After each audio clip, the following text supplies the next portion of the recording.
Vamos,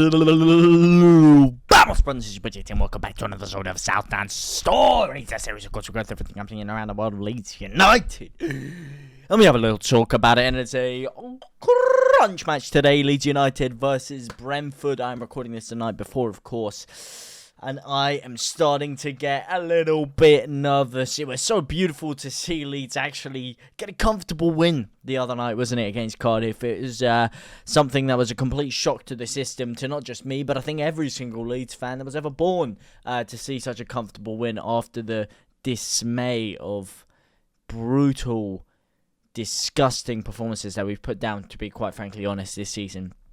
And it does seem like the form is starting to change, and I'm feeling a little bit confident. I'm feeling the rhythm. I'm feeling the rhyme.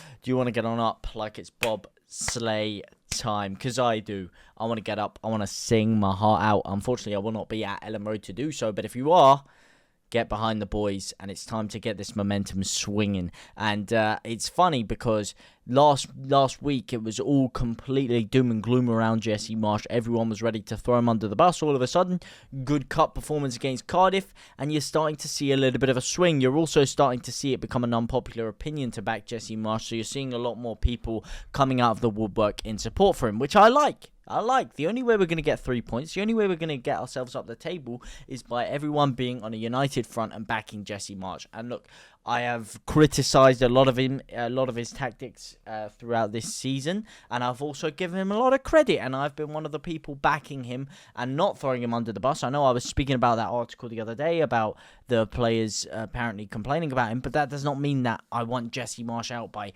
any stretch of the imagination. I do think things need to change, and I think even the strongest Jesse Marsch advocates can admit that things need to change right now at Leeds United. Yes, we've got a cup performance, we've got a good win, but there's still shaky things. We still conceded 2 stupid goals at the end there, and we're still yet to keep a clean sheet and get a convincing win. Can we start this against Brentford? Yes, a Brentford side who are on red-hot form when it comes to league, by the way.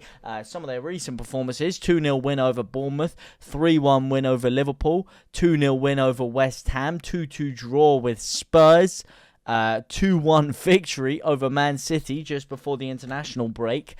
And, they are a tough side. They are our bogey side. So if we can go out and get a convincing win against Bournemouth, then I think you'll start to see a bit of confidence going, a bit of the switching of the tides.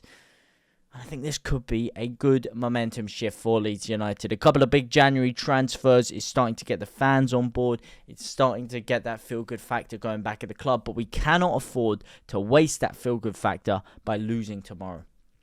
We lose tomorrow, we throw that feel-good factor out of the way into the trash can, and we throw any and all momentum that we could have been building completely away. And we cannot afford to do that. Let me know what you guys think about it, though. Are you starting to turn on Marsch? Are you starting to back him? Are you starting to believe in him? Or do you think it is a matter of time, and the sooner we get rid, the better? Not my thoughts. Just asking the questions. I'm just here to ask the questions. You got to tell me the answer. Are you got to tell me. Let me know down in the comment section down below.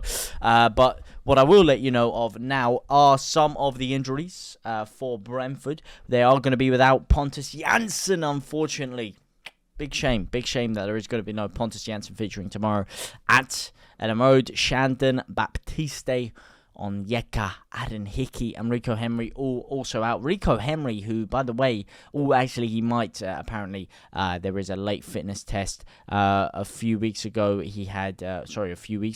week ago exactly, we'd love to have Rico Henry on the pitch. Unfortunately, a minor calf strain occurred, so he's only going to miss this game. So he might be back. Will he be fit? Will he start? Who knows? But it's someone who Leeds were actually linked with a couple of seasons ago, and arguably could do with right now with our left-back situation that we have going on, although I strongly disagree with that, and I think Senior Firpo should be playing.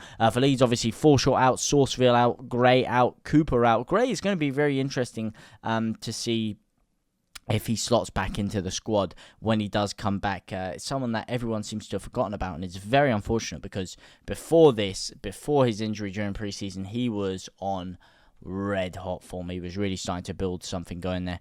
Stuart Dallas also out. Robin Koch is not confirmed yet. Robin and Liam Cooper both had a little bit of a knock during midweek, so he decided not to stress them. hopefully he is back. Same with Voba, who picked up a knock, but is also still probably going to feature. Will he start? I don't think so. Would you guys throw him back in there? Because I wouldn't throw him straight back in there personally.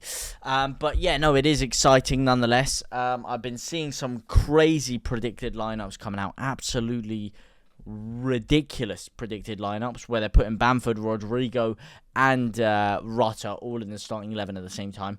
Crazy stuff. Don't get me wrong, I do want to see Rutter play. I also want to see Bamford play, but you cannot take Rodrigo out at this current moment in time. You just simply can't. He's arguably been our best player this year. You know, he's definitely up there. He's definitely in the conversation. If you're going to tell me he's not in the conversation, then, you know, that's just crazy talk. That is pure crazy talk, mate.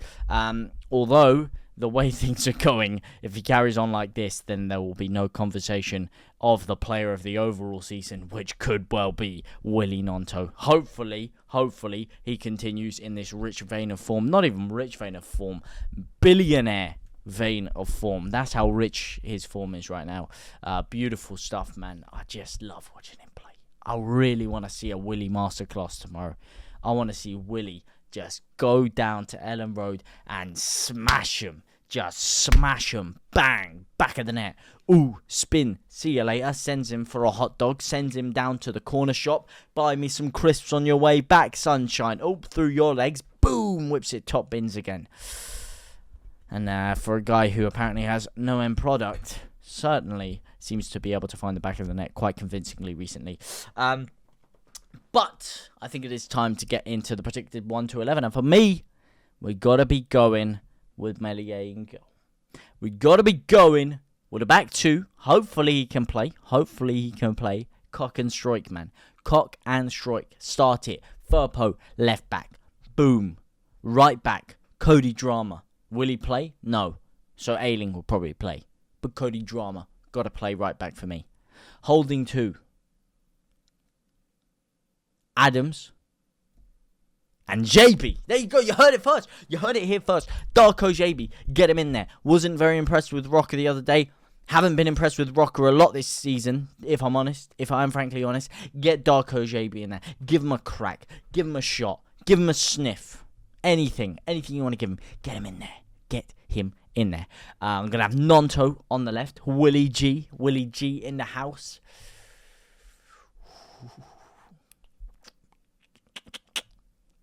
Brendan Aronson on the right. Rodrigo in the number 9.